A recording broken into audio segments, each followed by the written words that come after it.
Matthieu 12, 43 à 45. Vous pouvez vous lever, si vous voulez, pour la lecture de la parole de Dieu, qui va comme suit. Lorsque l'esprit impur est sorti d'un homme, il va par des lieux arides, cherchant du repos, et il n'en trouve point. Alors il dit, « Je retournerai dans ma maison d'où je suis sorti. » Et quand il arrive, il la trouve vide, balayée et ornée.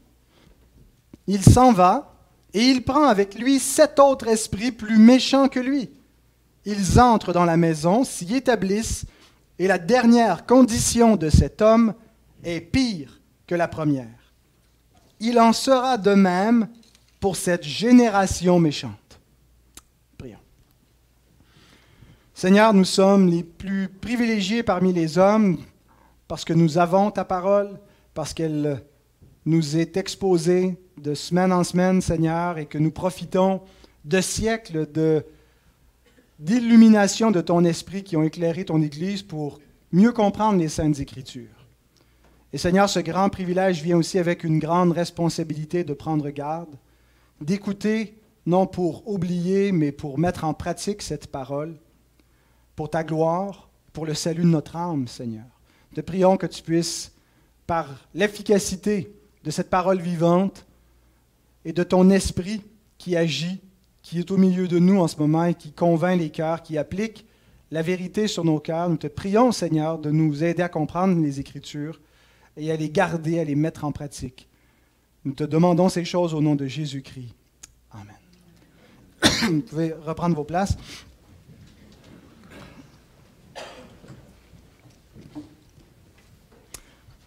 Ce texte ne nous parle pas premièrement du comportement du diable et des démons dans la possession et l'exorcisme.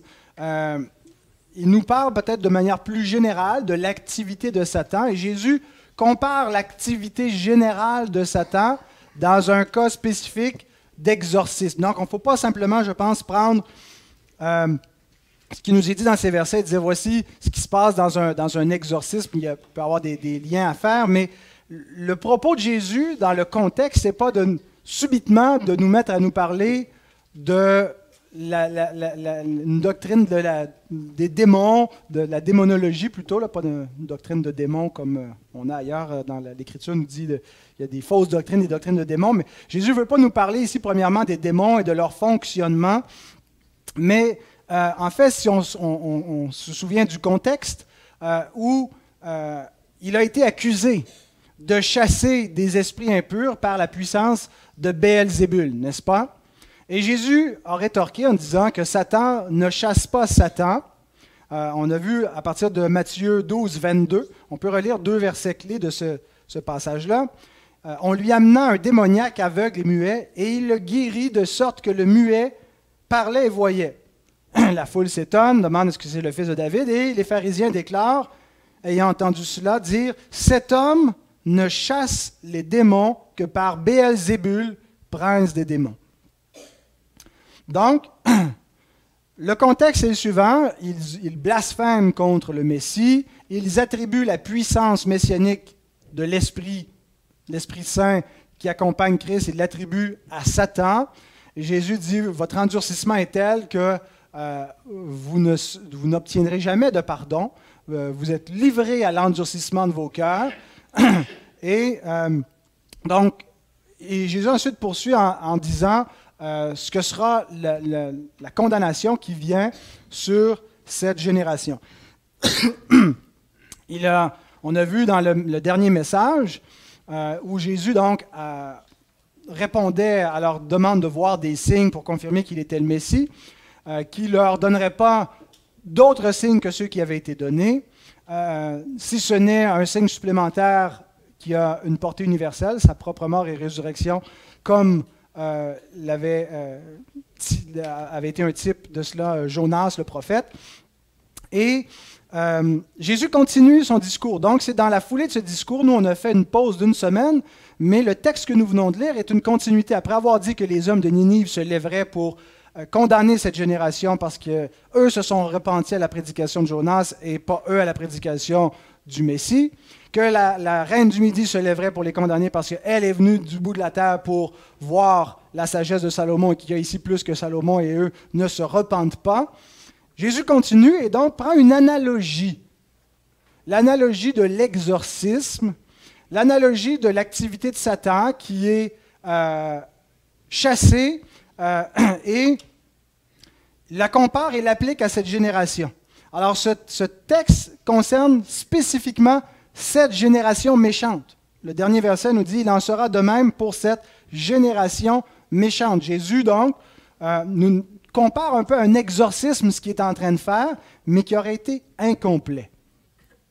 Alors, ce n'est pas simplement qu'il faut comprendre que Jésus chassait les démons d'Israël, puis là, ils l'ont empêché de continuer son travail, ils vont revenir plus fort, mais c'est ça nécessairement dire que c'est des possessions démoniaques à l'échelle nationale du peuple d'Israël, mais que l'activité de Satan commençait à être neutralisée par la venue du Messie, et par leur refus, eh bien, il va y avoir un déferlement d'une puissance diabolique, une puissance antagoniste, ennemie contre ce peuple-là et cette génération-là particulièrement.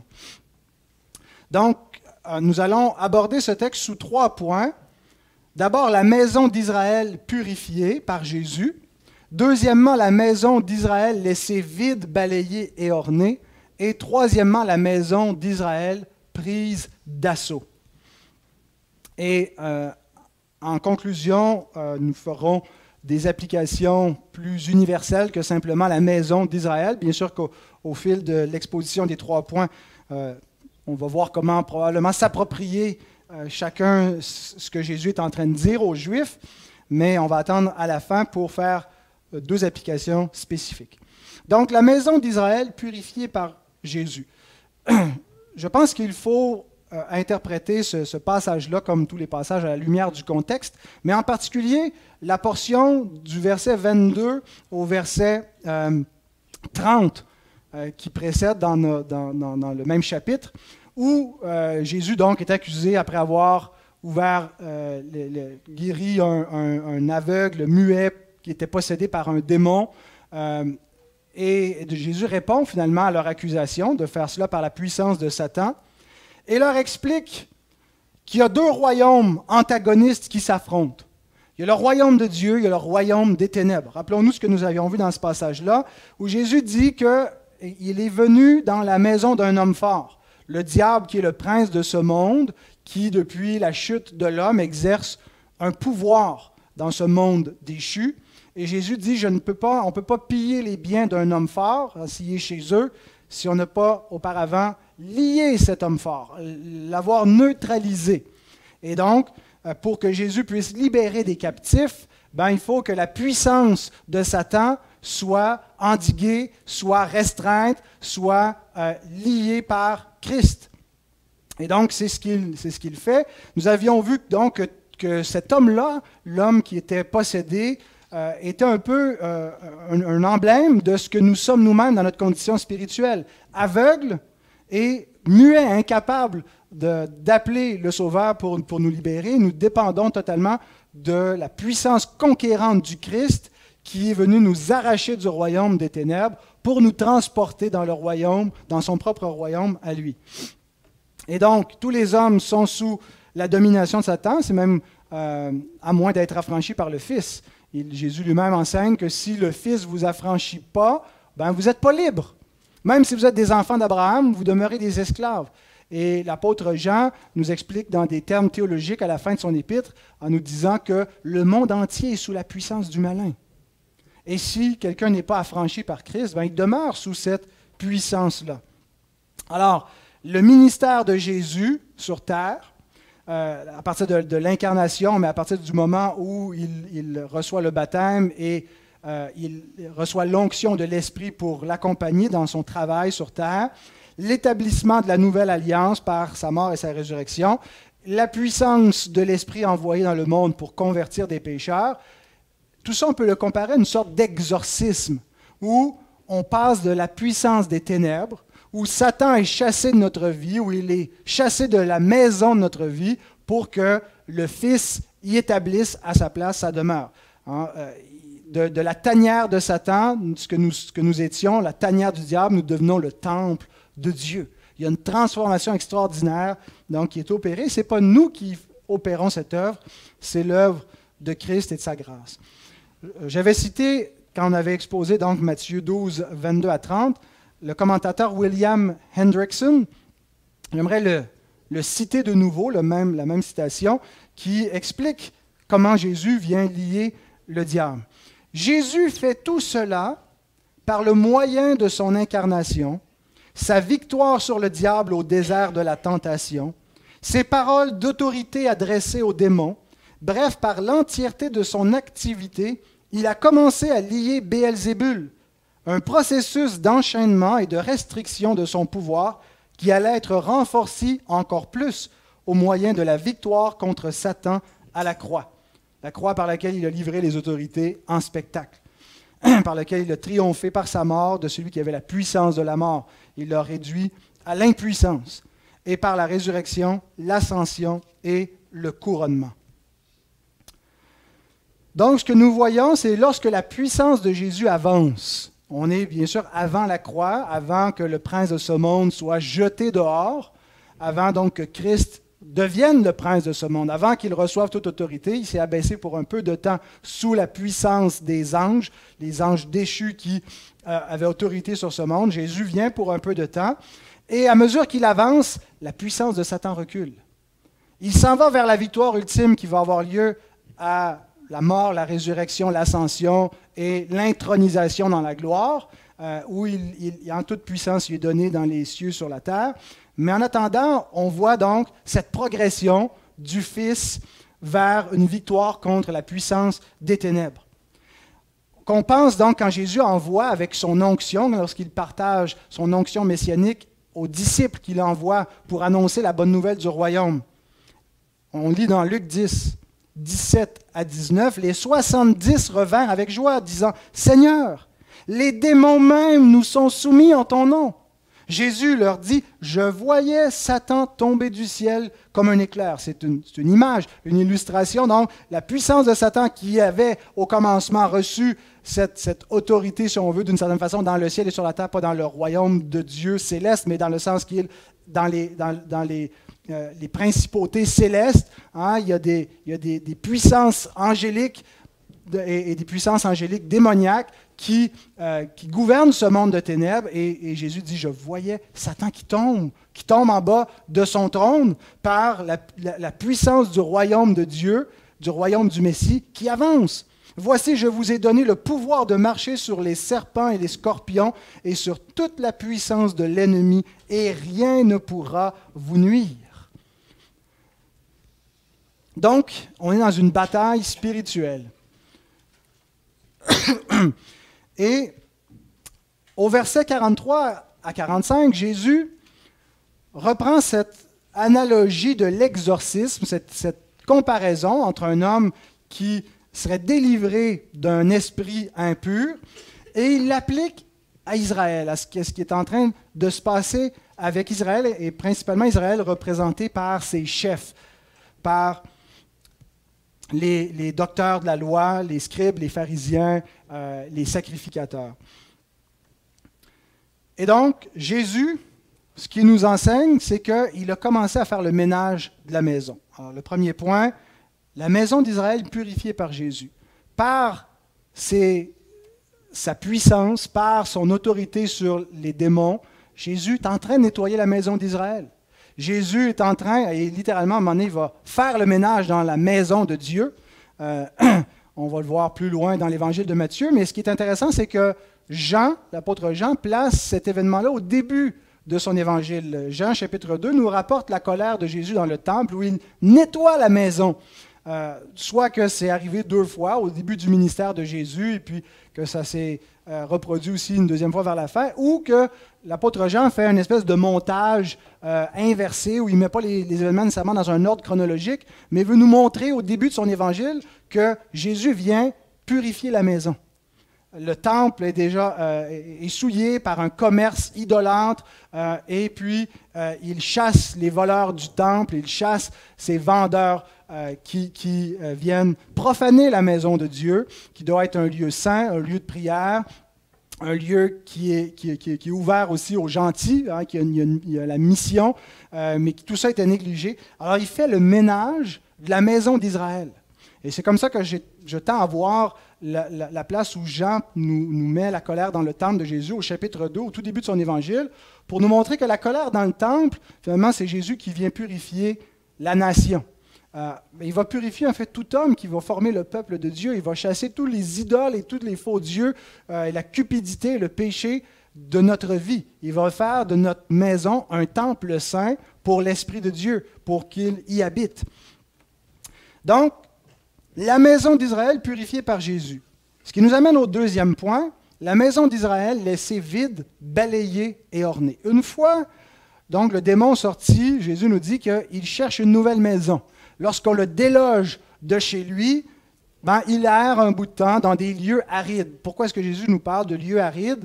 Je pense que simplement il reprend cette croyance soit fondée, soit folklorique, que les déserts étaient des habitations de démons. On a d'ailleurs la tentation a lieu dans le désert. Pourquoi exactement? Je ne sais pas, mais je sais que les gens au temps de Jésus croyaient donc que le désert, c'est un lieu donc inhabité, mais qui était habité par des puissances démoniaques. On voit aussi dans Lévitique 16 le bouc émissaire qui est envoyé au désert pour Azazel, texte un peu complexe, il y a différentes interprétations de ce que ça veut dire, mais donc il y a quelque chose avec les démons et le désert. Mais il ne trouve pas de lieu de repos dans ce lieu aride parce que un démon cherche une personne, une vie où s'installer, une âme à posséder. Alors, il veut revenir. Et une chose qu'on peut souligner immédiatement avec cela, c'est que lorsque le Fils prend possession des lieux ou lorsque l'esprit impur est chassé de notre vie, lorsque on passe de l'autorité du diable à l'autorité du Fils, Satan il ne laisse pas tomber immédiatement sa proie. Il cherche à revenir. Il cherche à reprendre possession des lieux, regagner le terrain qui a pu être perdu. Dans Marc 9, 25, Jésus, après avoir chassé un esprit impur, il dit « Je te l'ordonne, sors de cet enfant et n'y rentre plus. » Donc, Jésus prend cette image que le diable, l'esprit impur, veut revenir. Qu'on ne fait pas juste l'envoyer et c'est terminé, mais qui revient à la charge et donc le compare et l'applique avec la situation d'Israël. Et donc pour nous-mêmes, nous devons savoir et être en garde, sachant que le diable chasse avec plus d'ardeur ceux qui lui ont été arrachés. Il ne chasse pas tant les siens, ceux qui sont déjà sous sa domination, il les possède. Mais il cherche comme une proie ceux donc qui lui ont été enlevés. 1 Pierre 5,8 nous dit « Soyez sobres, veillez. Votre adversaire, le diable, rôde comme un lion rugissant, cherchant qui il dévorera. » Par la persécution, par la tentation, de quelque moyen que ce soit, il cherche donc, non pas, bien sûr qu'une fois qu'on est gardé par le Fils, on est parfaitement gardé. Mais ça n'empêche pas le diable de rugir et d'essayer donc de reprendre ne serait-ce qu'un peu de terrain dans notre vie. Jean Calvin écrit « Néanmoins, nous sommes clairement enseignés par ces paroles du Christ que Satan contemple avec plus de haine ceux qui ont été sauvés de ses pièges et les attaque avec une rage plus féroce. Un tel avertissement ne doit cependant pas nous inspirer la terreur, mais nous éveiller à guetter avec diligence en mettant l'armure spirituelle afin que nous puissions lui opposer une résistance courageuse. » Bien aimé, on ne peut pas juste s'appuyer sur notre doctrine de la persévérance des saints et dire « une fois sauvé, toujours sauvé », pour dire on peut être négligent, ne prendre aucune garde contre l'ennemi parce qu'on est sûr qu'on est gardé. On est gardé par Dieu, on n'a rien à faire. On est gardé par Dieu, mais ce n'est pas vrai qu'on n'a rien à faire. On est gardé au travers d'une foi qui persévère, au travers d'une foi qui marche dans la sanctification. On est gardé au travers donc des moyens de grâce que Dieu nous donne, que nous devons prendre activement. Et si quelqu'un donc n'est pas gardé de cette façon-là, ben c'est peut-être qu'il n'est pas enfant de Dieu. Parce que quelqu'un peut avoir professé un bout de temps et avoir fait le ménage de sa vie, et puis le diable reprend possession de sa vie. Et on voit finalement que la maison a été nettoyée, mais elle n'a pas été habitée. Et c'est le propos de ce texte-là. Donc, prenons garde, on ne doit pas être terrifié par la puissance de Satan, mais on doit en même temps être sur nos gardes, savoir que c'est un ennemi redoutable et que si nous ne nous tenons pas près du Seigneur, nous sommes extrêmement vulnérables. Nous devons donc veiller et être très prudents. Et nous devons savoir que ce n'est pas par notre propre force, par nos propres moyens que nous pouvons résister. Dieu nous a donné tout ce qui est nécessaire à la vie, à la piété. On n'est pas appelé à produire par nous-mêmes les moyens et la force, la puissance nécessaire pour vaincre la puissance du diable ambiante dans le monde et les tentations qu'il nous soumet. Mais c'est par la puissance de Dieu, c'est par les armes spirituelles qui nous sont données que nous devons donc enfiler par la prière. Et c'est donc par la puissance de Dieu et de Christ qui habite nos cœurs que nous pouvons lui résister avec une foi ferme. Charles Spurgeon écrit « Si Satan quittait un homme par sa propre volonté, il pourrait assurément revenir lorsque cela lui plairait. Seule la puissance divine qui l'a éjecté peut garantir son non-retour. Les réformes qui ne sont pas l'œuvre de la grâce efficace sont généralement temporaires et aboutissent souvent à une condition pire après quelques années. » Ce n'est pas donc une simple flexion des muscles de notre volonté qui va éjecter Satan, c'est la puissance du Christ. Et c'est encore la puissance du Christ qui garantit son non-retour, qui scelle et qui protège notre vie. Mais ce n'est pas une puissance avec laquelle on est absolument passif. Il y a une dynamique, il y a une coopération où on est appelé à travailler à notre salut avec crainte et tremblement, sachant que c'est lui qui a produit en nous le vouloir et le faire. Donc c'est par sa force, c'est par ses armes, c'est par sa présence, mais nous sommes donc, nous collaborons, nous mettons à l'œuvre avec le Seigneur. Alors bien aimés, ce que nous voyons dans ce texte, c'est que ce n'est pas suffisant de nettoyer la maison. Ce n'est pas suffisant de faire du ménage dans notre vie, de couper des habitudes pécheresses. La maison doit être habitée. C'est l'élément central que ce passage veut nous enseigner. Je disais aux enfants, on s'est fait cambrioler 2 fois chez nous, pas plus tard que la semaine dernière, la 2e fois, sauf qu'ils ont trouvé une présence invisible dans notre maison cette fois. On était reliés à la centrale. Ce n'était pas la présence du Saint-Esprit, c'est la présence de Chubb Edwards.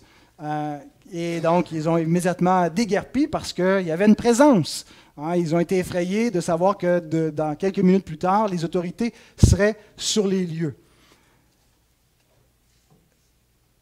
Ce n'est pas suffisant de dire « je vais mettre un peu d'ordre dans ma vie ». Ce que je dois me poser comme question, ce n'est pas est-ce que j'ai une bonne conduite morale, est-ce que les choses sont en ordre, mais c'est ce que Christ habite la maison. Est-ce qu'il y a la présence du Seigneur dans ma vie?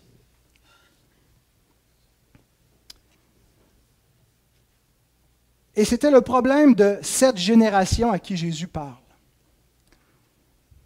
Jésus dit ailleurs, vous avez voulu vous réjouir 1 heure à la lumière de Jean-Baptiste, dans Jean 5, 35.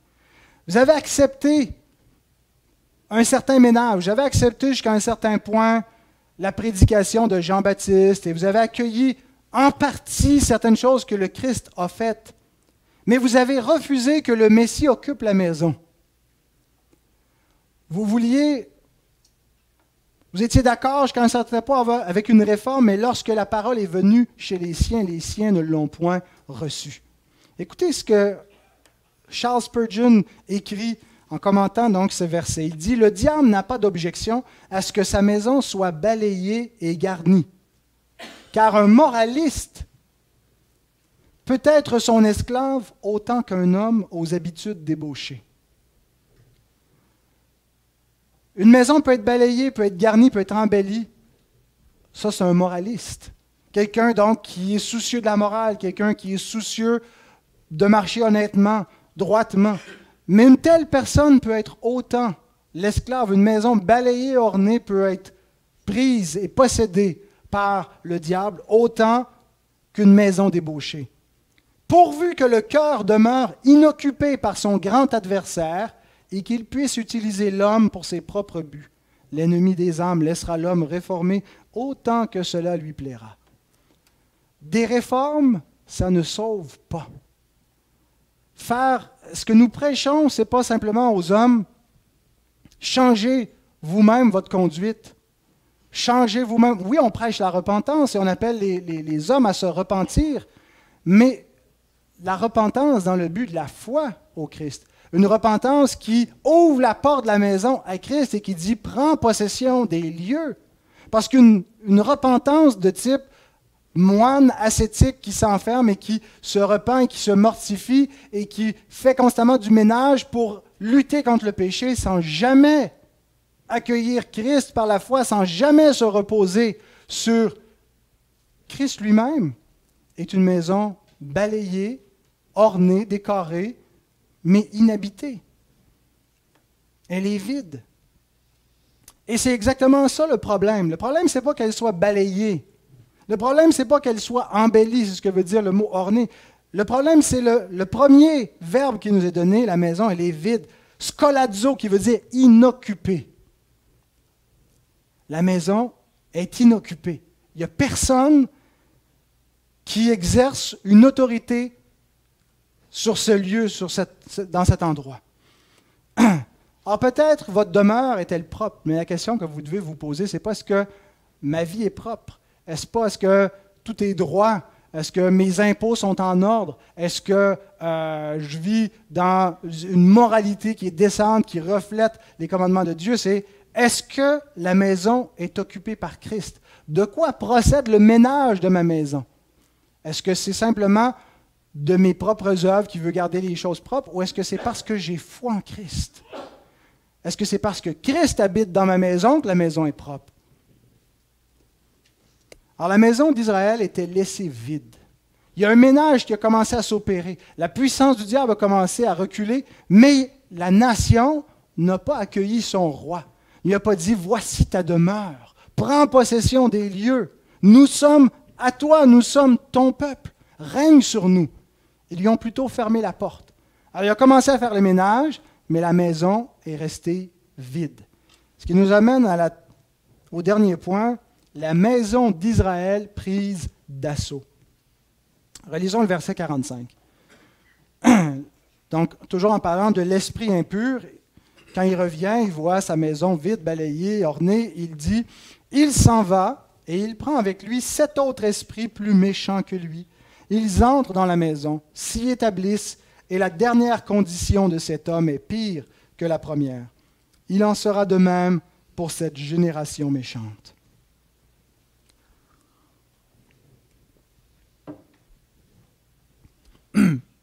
Alors l'analogie avec l'exorcisme se poursuit. Alors Jésus imagine si un homme était délivré d'une puissance démoniaque et qu'il n'y avait rien, il n'y avait pas une puissance divine pour remplacer, pour occuper les lieux, qu'est-ce qui arriverait à cet homme? La porte reste ouverte. Il demeure vulnérable, il demeure une maison prête à être prise d'assaut. Sa propre volonté ne sera pas suffisante pour refouler la puissance des ténèbres. Et pour être certain donc qu'il y aura un succès, le démon revient et revient en force avec d'autres esprits plus méchants que lui. 7 autres esprits donc. Ce n'est pas simplement de dire à chaque fois que quelqu'un... Il y a un démon qui sort, il revient toujours avec 7 esprits plus méchants. On sait que les chiffres sont souvent très symboliques dans l'Écriture. Donc 7, un chiffre de plénitude. Il revient donc avec une plénitude de l'efficacité diabolique pour essayer de maîtriser la vie de l'homme qui cherchait à lui échapper. Et donc Jésus donne cette image-là, mais l'applique à une génération complète. Concentrons-nous donc sur ce qu'il nous dit. Il en sera de même pour cette génération méchante. Je pense que Jésus ici fait une prophétie. En fait, ici, ce n'est pas une prophétie formelle. Ailleurs, il fait une prophétie formelle qu'on peut rapprocher de ce texte-là aussi et comprendre ce que Jésus est en train d'annoncer ici comme quelque chose qui annonce qui va se produire sur Israël. Tournez un peu plus loin dans Matthieu. Matthieu 23.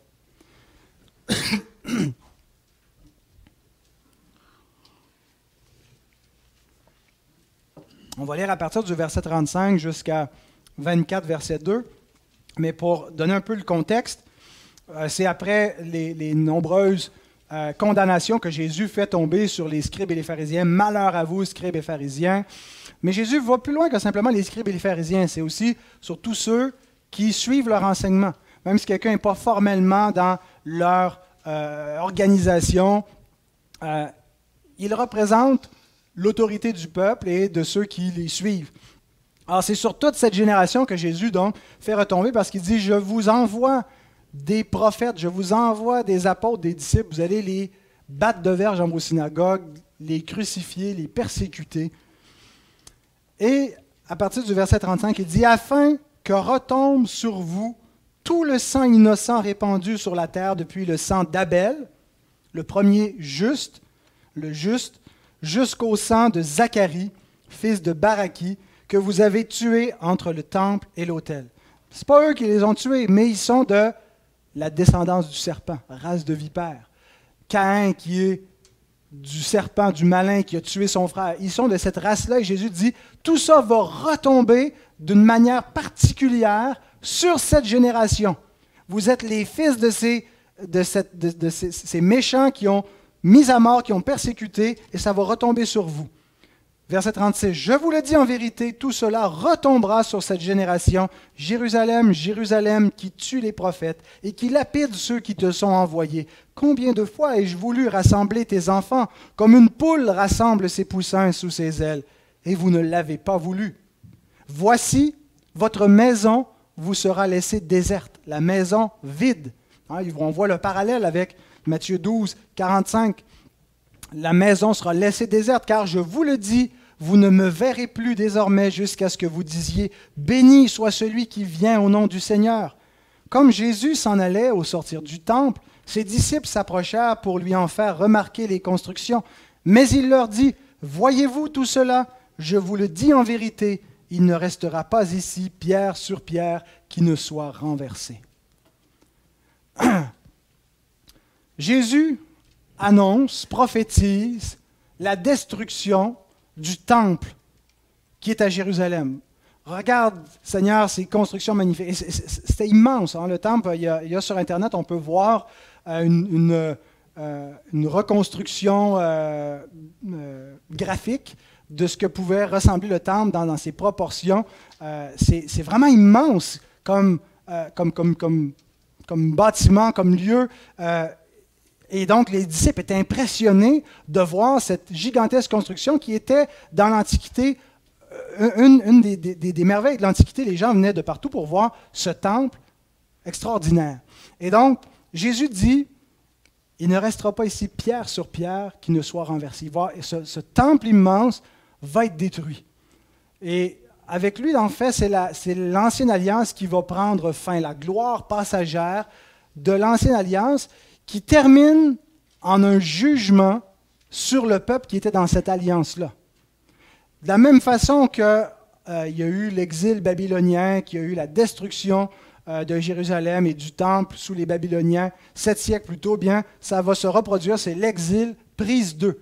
Mais on est dans un autre contexte, le contexte de la venue du Fils de Dieu, qui vient comme Messie, qui vient comme fils de David et qui est rejeté. Et Jésus dit, vous venez de mettre le comble à tous vos péchés et tous les jugements finalement qui se sont accumulés par la persécution des justes depuis le commencement du monde va retomber sur cette génération. Et c'est effectivement ce qui s'est produit en l'an 70. Jérusalem a été prise d'assaut, le temple a été détruit, des foules entières ont été mises à mort. Ça a été donc un carnage. Et Jésus a annoncé cela comme un jugement qui viendrait sur cette nation-là. Et je fais un rapprochement avec cette prophétie, la réalisation de cette prophétie en l'an 70 et le texte de Matthieu 12. La dernière condition de cet homme est pire que la première. Il en sera de même pour cette génération méchante. L'apôtre Paul nous dit, en parlant du peuple juif de son temps, 1 Thessaloniciens 2,16, la colère a fini par les atteindre. Bien sûr, tout ça, ce n'était pas le jugement dernier. C'était un type du jugement dernier, une figure du jugement dernier, parce que Jésus dit au jugement dernier, les hommes de Ninive vont se lever, ils vont condamner cette génération, mais typologiquement parlant, c'était le jugement dernier qui est tombé sur cette génération. Et Jésus, dans Matthieu 24, va faire des parallèles entre la prophétie de ce jugement qui vient en l'an 70 et son avènement qui va coïncider avec le jugement dernier et la fin du monde. Et donc Jésus, dans Matthieu 24, nous parle de deux événements en même temps. Quand on y sera rendu, je pourrais réexpliquer cela, mais ma lecture de Matthieu 24, c'est qu'on a une fin du monde typologique qui vient sur Israël, et donc c'est pour ça qu'il y a une imminence. Il y a des gens qui disent qu'ils ne mourront pas de cette génération, qui aient vu tout cela, et qui aient vu le Fils de l'homme venir dans la puissance de son règne, et qui va venir aussi d'une certaine façon avec une vengeance contre Jérusalem et contre cette génération qui l'a mise à mort, qui a mis à mort tous ceux que Jésus leur a envoyés. Il va faire retomber sur eux leur propre, le sang des justes. Et en même temps, tout ça est figuratif du jugement final et de la fin du monde. Alors voilà comment ce texte s'applique à Israël. La maison a commencé à être nettoyée par Christ, mais la maison a été laissée vide, peut-être balayée, ornée, un peu embellie par des réformes que Jean-Baptiste a inaugurées, que Christ a continué de prêcher, mais elle n'a pas été habitée et donc elle a été prise d'assaut. Ce qui nous amène à faire des applications. Le but premier pour les premiers lecteurs, et souvenons-nous que Matthieu écrit cela à des gens qui n'ont pas encore vu ce jugement, des gens qui ont vécu avant l'an 70. Et il leur écrit pour les informer de l'état spirituel d'Israël. Votre Messie est venu. Cessez de l'attendre, il est venu. Tournez-vous vers lui pour que des temps de rafraîchissement viennent pour la nation. Mais sachez aussi qu'à cause de l'endurcissement de cette nation, il y a un jugement imminent qui s'en vient sur la nation. Donc ça, c'est le but premier du texte. Les premiers lecteurs, c'est ce que Matthieu voulait qu'ils comprennent en lisant cela. Mais il y a aussi des applications plus universelles à faire pour tous ceux qui ne sont pas de cette génération et qui lisent ce texte et se disent « Quelle est l'application pour moi maintenant que je vois quels étaient les premiers destinataires, mais comment devons-nous comprendre ?» Et j'aimerais donner donc deux dangers qui nous guettent. Le danger de faire du ménage dans sa vie sans se convertir. Et je pense à 4 types de personnes qui peuvent être concernées par ce danger. Celui qui mène une bonne vie, mais qui n'a pas Christ, qui ne sent pas le besoin d'avoir Christ. Pourquoi est-ce que ce sont les balayures de ce monde, les gens faibles de ce monde, les pécheurs de ce monde, ceux qui se savent pécheurs qui viennent à Christ, parce que c'est plus évident pour eux. Mais ceux qui mènent une bonne vie, ceux qui sont dans l'aisance, souvent ne voient pas leur misère, ne voient pas leur besoin d'un sauveur, ne voient pas l'état de leur cœur, parce que l'état du cœur devient évident souvent dans les conditions visibles et externes. Mais quand ils ne le perçoivent pas et que tout va bien, tout roule bien, je me souviens d'avoir prêché Christ à un de mes oncles, il me dit « Mais j'en ai pas besoin. Tout va bien pour moi. Je mène une bonne vie, je suis prospère, j'en ai pas besoin. » Quelqu'un peut avoir une maison propre, mais si elle n'est pas habitée par Christ, il court un grave danger. Deuxième catégorie de personnes, celui qui aime le christianisme, mais qui n'aime pas le Christ.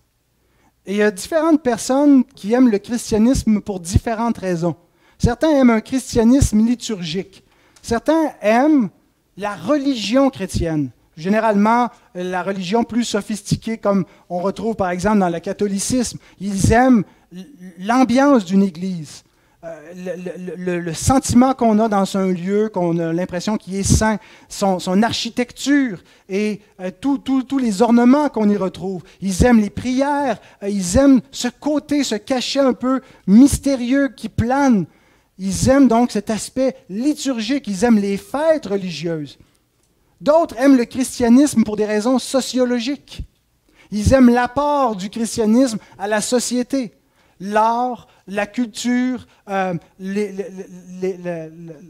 droits, le système judiciaire qui a été influencé par les valeurs judéo-chrétiennes. Ils aiment l'empire chrétien qui a été bâti, puis ils regardent avec tristesse l'effondrement de ces valeurs-là, le changement, le rejet de la culture judéo-chrétienne. Mais ce n'est qu'un christianisme sociologique, ce n'est pas le Christ qu'ils aiment. D'autres, et c'est notre danger à nous, c'est un christianisme théologique qu'ils aiment. Ils aiment les doctrines, ils aiment Calvin, ils aiment la confession de foi réformée baptiste.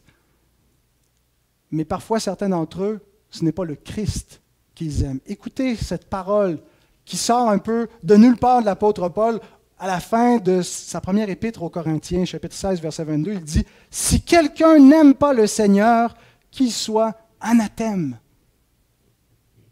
qu'il soit maudit, qu'il soit rejeté. Maranatha, viens Seigneur. »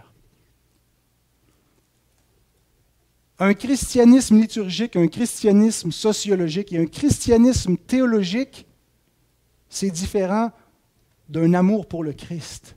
On peut aimer avoir tout ça, et ça ne veut pas dire que aimer le Christ ne fait pas qu'on peut aimer le Christ, et aimer aussi la liturgie, aimer la sociologie de la part du christianisme, et aimer la théologie chrétienne.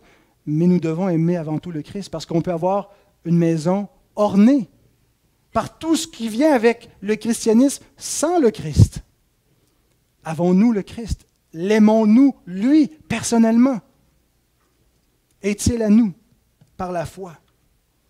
Troisième catégorie de personnes, ce sont ceux qui invoquent le secours de Dieu, mais qui ne veulent pas se convertir.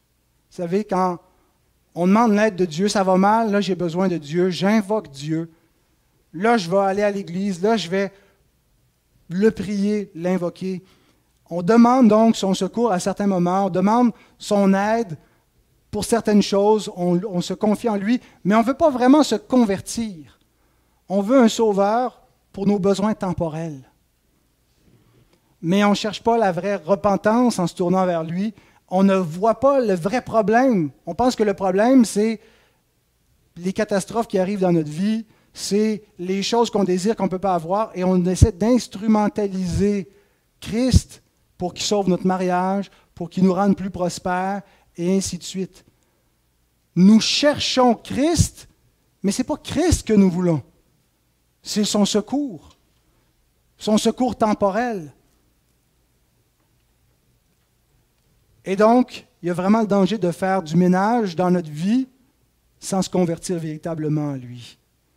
Et le quatrième type, c'est celui qui essaie d'être un chrétien en se convertissant seulement à la morale chrétienne. C'est souvent le cas d'enfants qui grandissent dans des familles chrétiennes, qui voient bien dans leur cœur qu'ils n'aiment pas Dieu parce que le cœur n'aime pas Dieu naturellement, mais on leur rabat les oreilles en leur disant qu'ils doivent aimer Dieu, qu'ils doivent aimer Christ, qu'ils doivent garder les commandements. Alors ils essaient d'aimer l'Église, ils essaient de garder les commandements de Dieu, mais leur cœur déteste cette voie. Ils essaient d'être des chrétiens par leur propre force, en pensant que ça se résume peut-être à une question morale, que la vie chrétienne se résume à la morale chrétienne. Et dans tous ces cas, ce que nous voyons, c'est que la maison a été ornée. Vous savez, c'est quoi le mot orné? Cosméo. Ça ressemble à cosmétique. Hein? C'est de là que ça vient. La maison a été embellie. On a maquillé un peu. Mais ce n'est que du maquillage. Ce n'est que l'apparence de la piété qui renie ce qui en fait la force. Ce n'est que l'extérieur. mais la maison est vide. Il n'y a pas ce qui fait que la maison est vraiment belle, c'est lorsqu'elle est habitée par Christ. Ce n'est pas juste l'apparence de la piété, ce n'est pas juste de mener une bonne vie sans Christ ou avoir un christianisme sans Christ ou de chercher le secours de Dieu sans chercher Christ véritablement ou d'essayer d'être un chrétien. C'est avoir Christ. L'avoir par la foi. L'aimer de tout son cœur. Et bien aimer, ce n'est pas quelque chose qu'on peut produire de nous-mêmes. La seule chose qu'on peut faire à un moment donné, c'est de se rendre compte qu'on ne l'a pas. Que tout ce qu'on a, c'est du maquillage. Tout ce qu'on a, c'est l'apparence de la piété. Tout ce qu'on a, c'est le cosmétique de la vie chrétienne. Et dire, Seigneur, sauve-moi. Délivre-moi de cette hypocrisie. Délivre-moi de ce cœur qui aime encore les idoles. Et fais que j'aime véritablement Christ et que véritablement, ça soit lui qui habite mon cœur, mon âme. Que ce soit lui que j'aime. Je ne veux pas être anathème. Je veux l'aimer. Le deuxième danger qui vient immédiatement après, si on a seulement fait du ménage dans notre vie sans se convertir, si on a juste une maison propre qui n'est pas habitée par Christ, le deuxième danger, c'est de finir dans une condition pire. Et ça s'applique de deux façons. Une condition immédiatement pire sur terre et une condition éternellement pire en enfer. D'abord la première, une condition immédiatement pire sur terre. Parfois, cette condition peut être simplement de ressentir tout le vide de la vanité d'une existence sans Dieu. Vous lirez Ecclésiaste 2, si vous avez du temps libre cet après-midi. Où cet homme dit, j'ai rien refusé à mon âme, j'ai tout donné pour essayer de remplir ça, mais tout est vanité. Et parfois, on est jeune, on pense que la vie est belle, on court après le bonheur. Et à un moment donné, on se rend compte que tout ça est vain, que ça ne comble pas. Et ça tombe sur nous comme un malheur, où on se rend compte qu'il n'y a rien qui peut nous combler. Il y a des gens qui vont rester dans l'illusion et qui vont courir toute leur vie, mais il y en a qui vont tomber dans cette condition pire, où ils tombent dans ce malheur, ce désespoir. Ils ont pourtant tout, ils sont riches, ils sont en santé, mais ils sont malheureux. Parce que l'âme de l'homme a été créée pour être en communion avec Dieu et notre cœur est sans repos jusqu'à ce qu'il se repose en toi. Ce n'est pas des paroles inspirées, mais qui ont été canonisées. C'est Augustin qui dit ça, mais c'est des paroles bibliques. C'est des vérités de la Bible. Le cœur de l'homme soupire comme une biche qui soupire après des courants d'eau. Mais c'est après Dieu qu'il soupire. Et il n'y a que Dieu qui peut étancher ce besoin, cette soif. Celui qui boit de cette eau aura encore soif, mais celui qui va boire de l'eau que je vais lui donner n'aura plus jamais soif. Et parfois, la condition pire des hommes, c'est d'être sombré dans ce vide et de ne rien avoir.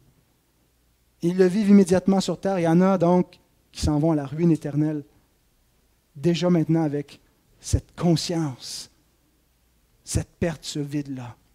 Parfois, la condition immédiatement pire sur terre se manifeste par une décadence morale qui vient après une réforme morale temporaire. Ça nous est peut-être tous déjà arrivé de vouloir prendre les choses en main dans notre vie, un aspect, je ne sais pas, on n'arrive pas à garder le ménage fait, puis là, on tient bon pendant 2 semaines, pendant 3 semaines, puis maintenant on se relâche, puis on n'est plus capable. Puis là, tout déborde, puis tout est à l'envers, et on n'y arrive plus. On dit, comment je vais reprendre le dessus? Mais il y a beaucoup d'éléments dans notre vie, souvent. C'est comme ça, on fait une réforme morale temporaire. Mais parfois, ça peut venir avec une décadence tragique. Des gens, donc, qui ont essayé de leur propre force de sortir de dépendance, de sortir de toutes sortes de péchés qui les rendaient captifs, parce que un homme est captif de ce qui a triomphé de lui. Et ça devrait nous faire prendre conscience que le besoin d'un homme, ce n'est pas premièrement de changer ses actions. Le problème, ce n'est pas les actions. Ce que l'homme a besoin, ce n'est pas d'une réforme morale. Le problème, c'est le cœur. L'homme a besoin d'un cœur nouveau. Ça me fait penser à... On a une résidente, il n'y a pas si longtemps, qui a causé une inondation chez nous. On a beaucoup de problèmes avec nos invités français. Je ne les nommerai pas, là, mais... On était chez des amis, puis elle nous appelle en catastrophe en disant « Il y a une inondation dans la maison, il y a une inondation, je ne sais pas quoi faire. J'ai essayé de comprendre le problème. Alors, j'ai essayé de l'amener à couper l'eau de la maison pour savoir si c'est un tuyau qui a pété. On va couper l'eau, puis ça va arrêter. Et puis, finalement, ce qui s'était produit, c'était qu'en même temps, il faut être vraiment au comble du malheur pour qu'en flushant la toilette, elle bloque, donc elle ne peut pas s'écouler. Et en même temps, la clenche qui fait que le renvoi d'eau continue ne remonte pas pour qu'à un moment donné, le ballon arrive, puis ça arrête. Fait que la toilette est bloquée, puis en même temps, elle coule sans arrêt, fait qu'elle déborde. Et donc, cette personne-là s'est mise à éponger l'eau. Et elle épongeait l'eau en l'espoir qu'à un moment donné, ça allait arrêter de couler. Mais il fallait couper la source de l'inondation. Le moralisme, c'est ça. Le moralisme, c'est de s'attaquer aux actions. Il y a une inondation, ça déborde et on se met à éponger, puis à essayer d'endiguer le problème. Et on ne va pas à la source, on ne va pas au cœur. Ce que nous avons besoin, c'est que Christ vienne changer notre cœur, qui fait qu'il déborde du péché. Et puis, ça peut être à des degrés différents. Il y en a chez qui ça déborde beaucoup plus, l'inondation est évidente. Mais dans tous les cas, il y a un problème avec le cœur de l'homme. Et le problème, donc, ce n'est pas les actions. Le problème, oui, les actions sont un problème, mais ce n'est pas aux actions qu'on doit s'attaquer. Elles sont symptomatiques d'un problème plus profond qui est le problème du cœur. On dit, le cœur du problème, c'est le problème du cœur. Qui peut le soigner? Qui peut faire quoi que ce soit? Et le prophète, quand il constate le problème du cœur, Jérémie nous dit, vous ne pouvez pas le changer. Un léopard ne peut pas changer ses taches. Un homme ne peut pas changer la couleur de sa peau. De même, vous ne pouvez pas vous-même changer votre cœur. On a besoin d'une chirurgie cardiaque céleste. On a besoin de venir à Christ. Et quand on ne comprend pas, quand on pense que c'est juste un problème moral et qu'on a juste besoin d'une réforme morale, on nettoie la maison, on éponge, on essaie, tant bien que mal, de garder une certaine moralité, mais la maison reste vide. On a besoin que le plombier, que le maître de la maison, que Christ vienne et qu'il règle le problème. Et souvent, quand on a pratiqué seulement un christianisme moral, c'est souvent la première étape vers l'apostasie. Je me souviens d'un jeune homme que j'ai rencontré en prison, qui était là pour meurtre, et qui était gardé à l'unité spéciale de détention, et qui était dans un état d'endurcissement, là, un vrai dur, qui n'hésiterait pas à tuer de nouveau si c'était nécessaire. Et en discutant avec lui, j'ai été surpris d'apprendre qu'il était issu d'une famille chrétienne, d'un père qui était pasteur et qui faisait l'école à la maison. Et j'ai dit, je pense que tu n'as jamais été exposé à un vrai christianisme. Et je discutais avec lui, et puis je lui demandais de me raconter un peu ce qu'était sa vie chrétienne quand il était jeune. Mais pour lui, tout était que de la morale, que d'essayer d'être un bon garçon, que d'essayer d'aimer aller à l'église, d'essayer plus fort de prendre plaisir à lire la Bible.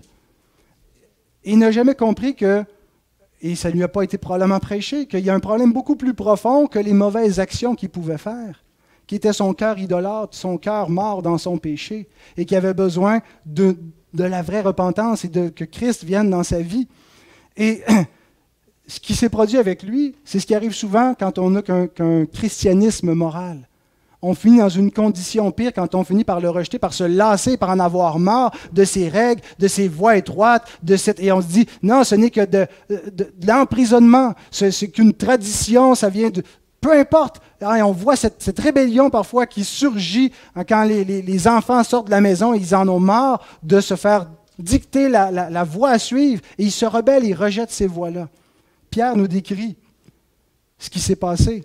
Il dit, en effet, si après s'être retiré des souillures du monde par la connaissance du Seigneur et Sauveur Jésus-Christ, ici, connaissance, ce n'est pas dans un sens connaissance régénérée, mais une connaissance intellectuelle. Ils ont connu, ils ont entendu parler de la vérité, ils ont été instruits dans la voie de la justice. Ils s'y engagent de nouveau et sont vaincus. Leur dernière condition est pire que la première, car mieux valait pour eux n'avoir pas connu la voie de la justice que de l'avoir connue et de se détourner du saint commandement qui leur avait été donné. Il leur est arrivé ce que dit un proverbe vrai. Le chien est retourné à ce qu'il avait vomi, et la truie lavée s'est vautrée dans le bourbier. Alors voilà les conditions immédiatement pires sur la terre, mais ce n'est pas les pires. La condition pire que Jésus a en tête, c'est la condition éternellement pire en enfer. Parfois, un moralisme peut rester stable toute une vie, mais ne sauvera pas. Et la condition pire, ça ne va pas nécessairement être une décadence morale où tout s'effondre pendant la vie. Ça peut être ça, mais ça va être à la fin, où il s'en va vers un jugement éternel, un jugement qui va être plus sévère pour les impénitents et les hypocrites, ceux qui n'ont que maquillé la maison, qui ont fait semblant, qui se sont trompés eux-mêmes, qui ont peut-être trompé les autres, mais qui n'ont pas trompé Dieu. Et Jésus donne un exemple de cela, d'une nation apostate avec Israël en disant « Voici ce qui vous attend ». Et ils nous sont donnés en exemple pour ne pas suivre cet exemple-là, de gens qui accueillent à moitié le Christ, mais qui l'accueillent pleinement, qui disent « Voici les clés. Voici les clés de ma vie, c'est ta demeure.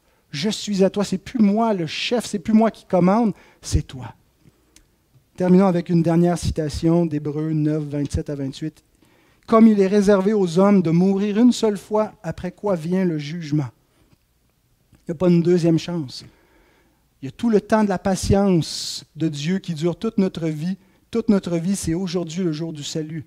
C'est maintenant l'opportunité de venir vraiment à Christ. De même, Christ s'est offert une seule fois pour porter les péchés de beaucoup d'hommes. Il apparaîtra sans péché une seconde fois à ceux qui l'attendent pour leur salut. Ce verset nous dit qu'il n'y a pas d'autre issue, puis il nous donne la seule voie de salut en Christ, en sa mort et sa résurrection, en l'accueillant véritablement. Ne laissons pas notre maison vide. Accueillons notre Sauveur.